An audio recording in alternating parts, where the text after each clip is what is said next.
Hello students, आज हम पढ़ने वाले हैं यूनिट सेकेंड का पार्ट बी। ये रिलेटेड है रेखाओं की दिक्कुजाओं से। इसमें जो आपने एक्स अक्ष, वाई अक्ष और जेड अक्ष था, उसमें जो कोण बनेंगे वो होंगे अल्फ़ा, बीटा और गामा। और इन्हीं कोण को हम दिशा कोण बोलते हैं।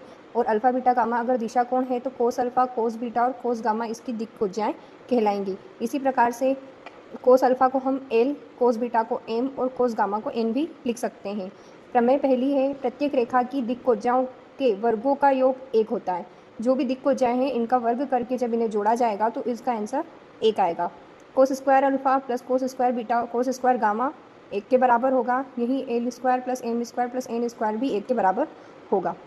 किसी दिक् अनुपात के सभी दिक् अनुपात के वर्गों के योग के वर्गमूल से विभाजित करने पर दिक्कुजाएं प्राप्त होती है। दिक्कुजाएं निकालने के लिए हमें जो भी दिक् अनुपात दिए होंगे ए, बी और सी, उन तीनों का स्क्वायर करके उन्हें जोड़ना है। उसके वर्गमूल से हमें उस पहली दिक्कुजा निकालनी है तो उसमें उसका डिवाइड करना है। तो एल बराबर, अगर एल निकाल रहे हैं, पहली दिक्कुजा निकाल रहे हैं, तो हम ए को ऊपर लिखेंगे और बाकी तीनों के वर्ग को योग करके उसे बटे में लिखेंगे। इसी प्रकार से एम निकालना है तो हम ऊपर बी लिखेंगे और एन निकालना है तो हम ऊपर सी लिखेंगे। इसी में आती है आपकी लांगराज सर्वसमीका। लांगराज सर्वसमीका में जब दो रेखाएं परस्पर लंबवत होती हैं, जब a1 a2 b1 b2 और c1 c2 को जोड़ने पर 0 आंसर आता है। दूसरा, दो रेखाएं अगर परस्पर समांतर होंगी, जब a1 बटे a2 b1 बटे b2 c1 बटे c2 तीनों आपस में बराबर होंगे। जब दो सरल रेखाओं के बीच कोण ज्ञात करना हो तो हम उस कोण को कोस थीटा कहेंगे। कोस थीटा की वैल्यू निकालने के लिए a1 में a2 का गुणा plus b1 b2 plus c1 c2 और अपॉन में a1 b1 और c1 का स्क्वायर करके रूट में लिखेंगे। इसी प्रकार से a2 b2 c2 का स्क्वायर करके उन्हें प्लस करके अंडर रूट में लिखेंगे। इसी से रिलेटेड हम कुछ क्वेश्चंस करेंगे। क्वेश्चन फर्स्ट है, -2 1 -8 और 4 3 -5 को मिलाने वाली रेखा की दिक्कुजाएं निकालनी है। दिक्कुजाएं निकालने के लिए हम इसे P कहेंगे। P के निर्देशांक हो जाएंगे -2 1 -8 और यहाँ Q के निर्देशांक होंगे 4 3 और -5। P से Q का निर्देशांक निकालना है तो P Q निकालने के लिए हम 4 में से 2 को माइनस करेंगे। 2 के साथ ऑलरेडी माइनस है तो 4 माइनस -2 3 -1 -5 -8।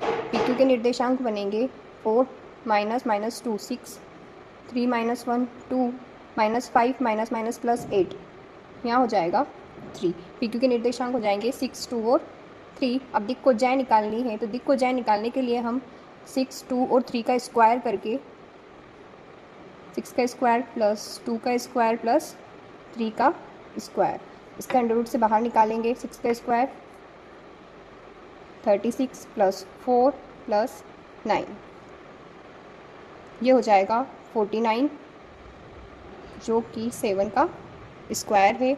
अब यहाँ हम दिक्कुजाएं लिखेंगे। दिक्कुजाएं एल बराबर होगी प्लस माइनस ए के अपॉन में under root A square plus B square plus C square. इसकी वैल्यू हम निकाल चुके हैं, वो है 7। तो हम एल के लिए ए की वैल्यू होगी 6 के अपॉन में 7। इसी प्रकार से एम की वैल्यू लिखेंगे 2 के अपॉन में 7 और एन की वैल्यू लिखेंगे 3 के अपॉन में 7।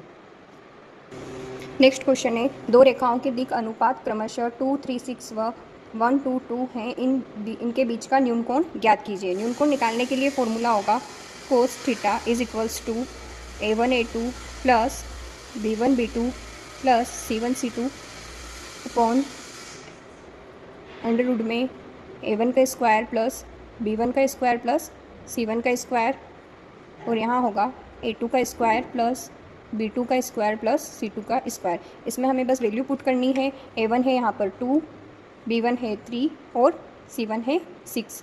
यहाँ a2 1, b2 2 और c2 2 है।